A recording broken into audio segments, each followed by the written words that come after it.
one and all, welcome to another instalment from the channel that is Jono's Graveyard Jaunts. If you are enjoying the contents of the channel so far, can I please ask you to like and subscribe and hit the notifications button, i.e. the bell icon, which lets you as the viewer know when I'm next uploading to YouTube. Now once again, I'm at the amazing Walford Road Cemetery on the outskirts of the city of Leicester, which is the final resting place of the person who features in today's video. Today's video is about another of Leicester's very own adopted sons, and although not actually born in Leicester, he became a pioneer with regard to law and order in the city of Leicester.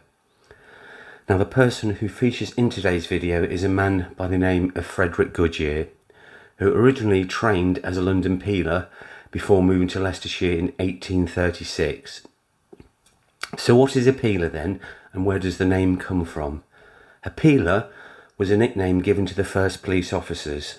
They were named after Sir Robert Peel, who introduced them first in Ireland and then in England, and they were introduced in London, England in 1829, and they were also known as bobbies in England. I did a video on a man by the name of Francis Tanky Smith, who worked for Frederick Goodyer as one of Leicester's first detectives, whom Sherlock Holmes was purportedly based upon.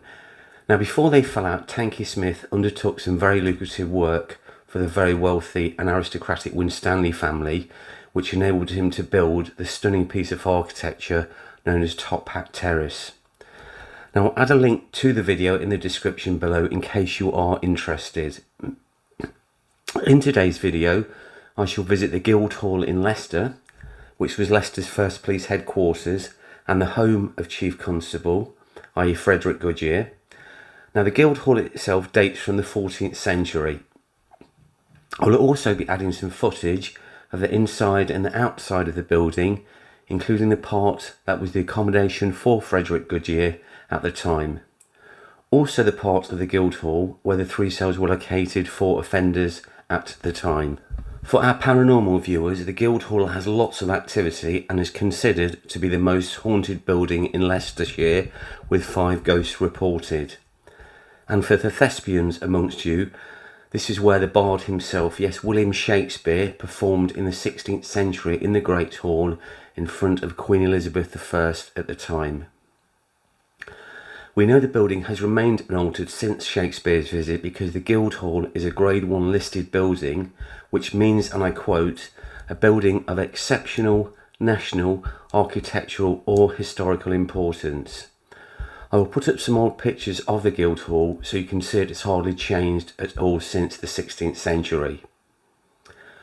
Now Stratford-upon-Avon, where the bard was born, lies about 40 miles southwest of Leicestershire. In fact, a European and international audience, this is a map showing the location of Stratford-upon-Avon in relation to the UK. I will also visit the grave of Frederick Goodyer here at Walford Road Cemetery. Frederick Goodyer was born in Lambeth, Surrey on the 17th of March 1808. And for our European and international audiences, and for those of you who may not know where Surrey is, I've added a map of the county of Surrey showing where it sits in relation to the UK. Now in 1829, Frederick Goodyer joined Sir Robert Peel's new Metropolitan Police Force in London, making him one of the very first police officers, where he would serve under Colonel later Sir Charles Rowan and Richard Mayne. After attaining the rank of Inspector with the Metropolitan Police Force in London, he was appointed the Superintendent of the Leicestershire Force for an annual salary at the time of £100. He took the appointment in February of 1836 with 50 constables under his command, each paid 18 shillings a week. They were dressed in blue tailcoats and top hats, armed with truncheons, and carried rattles to summon assistance. The first police station was here at the ancient 14th century Guildhall, which was the former town hall. This is the outside of the stunning Guildhall in Guildhall Lane in the city of Leicester. Now the building is a Grade 1 listed building, and the earliest parts, i.e. the main hall, date from 1350. The building was not only the home of the former Chief Constable, Frederick Goodyer, but also served as a courthouse, and the bard himself, yes, William Shakespeare, performed here in the 16th century in front of Queen Elizabeth I. So we're at the Guildhall, and this is the original entrance to the 3 police cells when Frederick Goodyer would have been here. Now there was a table here where the prisoners would have been checked in, and now what we're going to do is show you one of the 3 cells. And this is the original cell from the 14th century. And here we are, guys. So this gives you an idea as to what the prisoners would have been subjected to. So here we are, guys, again still at the Guildhall, and this is cell number 3, and what you're looking at is a gibbet. So the prisoner would have been dead at this point, and what they basically did, they put them in this gibbet and just left them to rot. So they're on public display. The birds would pick up and they could rot for like 5-10 years until they were skeletal. So, you know, you're already dead at this point, and then you're put into a gibbet and left outside as a deterrent for everyone to, you know, to see your rotting corpse. And this really is the extent of the existing cell, which would have extended. Now that fireplace was not there and the windows were not there, so the original cell extended to the wall. So I'm guessing the building size has been reduced somewhat. So this was cell number 3, and again what we'll do is, guys, we'll show you the original. So this was the forecourt, again the original door, and it stems from the 14th century, and as I say, there are 5 ghosts here apparently, so lots and lots of paranormal activity. As you can imagine, the pain, the suffering. You could be hung for a loaf of bread, literally stealing a loaf of bread in those days. So, you know, serious stuff for very small crimes, relatively speaking. This is the original holding cell, guys, at the Guildhall. Now, the Guildhall was also a court in addition to being the headquarters for the Leicestershire Police and the accommodation for Frederick Goodyer. So basically the prisoner would have come in here as a pre-trial holding cell before he went into the main hall, which was the court which we're going to visit next. So again, this is original and it dates from the 14th century, so you can understand the pain and the suffering of some of the prisoners. So here we are, guys, in the stunning Guildhall. And from an official reliable source, it dates from the 1350, i.e. the 14th century.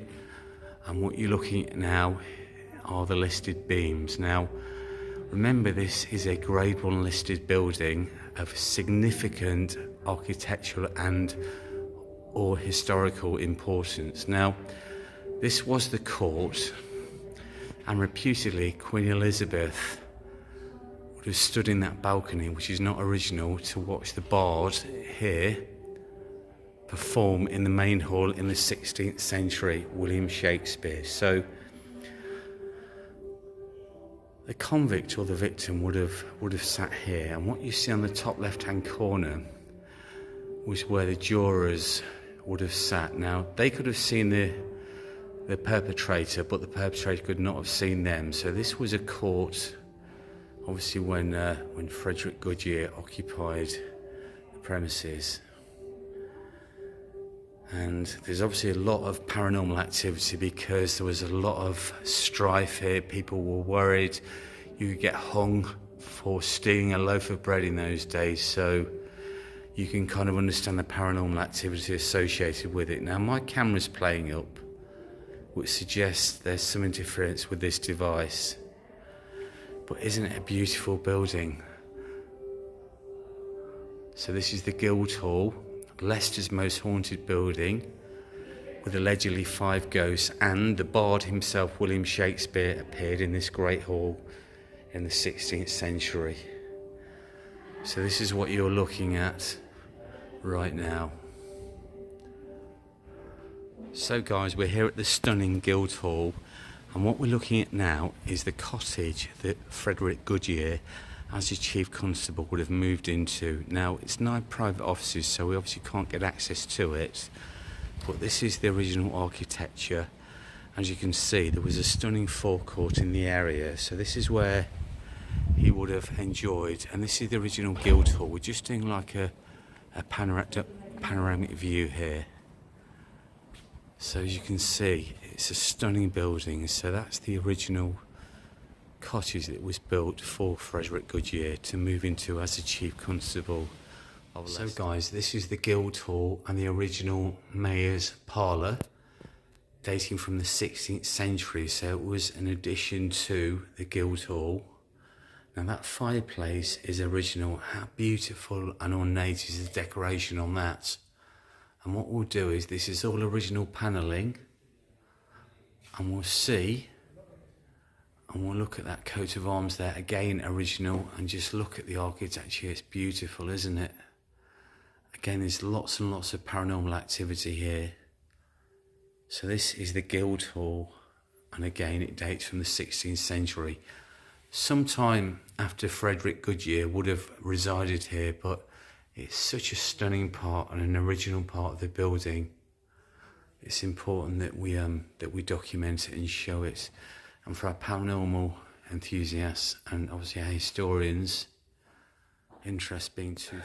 Now in 1839, Parliament passed the County Police Act, and Leicestershire became the 6th parish to set up its own force. The county was looking to appoint a Chief Constable and was offering a salary at the time of £250. Frederick Goodyer applied and got the job and became Leicester's first ever Chief Constable on the 7th of December 1839, where he remained in the position for 37 years. He divided Leicester town centre up into 31 beats, and in the handbook for the policeman that Frederick Goodyer drafted, a policeman had to work between 14 and 16 hours a day, and they must have a haircut every month and possess a decent suit, and they were in turn not allowed to vote. In 1876, Frederick Goodyer retired from the force after a 45-year service. 37 of those were in the county of Leicester. He was now 68 years old. Frederick agreed to stay on an extra 3 months to assist the new incumbent, and it was during this period that he sadly had a heart attack and died on September the 12th, 1876, aged 68 years. Here is the final resting place of Frederick Goodyer, the first Chief Constable of Leicestershire. And we'll attempt to read the stone now. In the memory of Frederick Goodyer, for 36 years Chief Constable of Leicestershire, died 12th of September 1876, aged 68 years. Also of the widow of the above, died 13th of July 1885, aged 76 years. Francis Goodyer died 8th of March 1874, aged 78 years. John Henry Goodyer died 15th of January 1867, aged 69 years. Blessed are the dead which die in the Lord. So this is at Walford Road Cemetery, and it's the final resting place of the first Chief Constable of Leicestershire.